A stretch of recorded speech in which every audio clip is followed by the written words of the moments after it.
They don't want to ban TikTok because they're afraid of the Chinese government. They want to ban it because they're afraid of the American people. It's important that people understand that, right? When they say it's a national security threat. The threat is you. There's an increased anti-American sentiment on the app. What that really means is an increase in criticism of the American power structure and corruption in the American government. It's not an increase in criticism of the concept of America. People aren't making hate videos about baseball and apple pie. That's not what's happening. This increasing criticism of the power structure is not the app, right? That's the users on it. That's the way people are using the platform.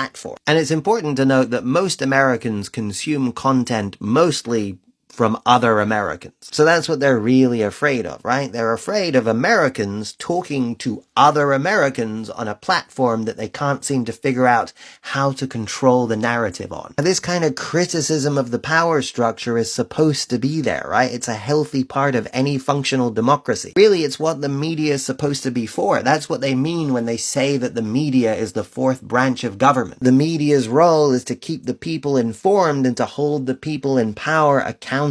But when money corrupts politics, then the people with money are the people in power. And when those people also own the media, there is no accountability anymore. It's important we understand that any kind of system of power requires the participation and the obedience of the people it has power over. That's why controlling the narrative is so important, right? Controlling what people believe society is, or even reality is. That's the cornerstone of power. That's the most important part. Money is not the most important part, right? You believing that money is the most important part is the most important part of money. Money doesn't have inherent value. That's what gives money value. Us believing collectively that it does and acting accordingly. So through people's belief that money has value, they can use money to control people. That's the value of money if you're one of the people that controls the system that governs the money supply, right?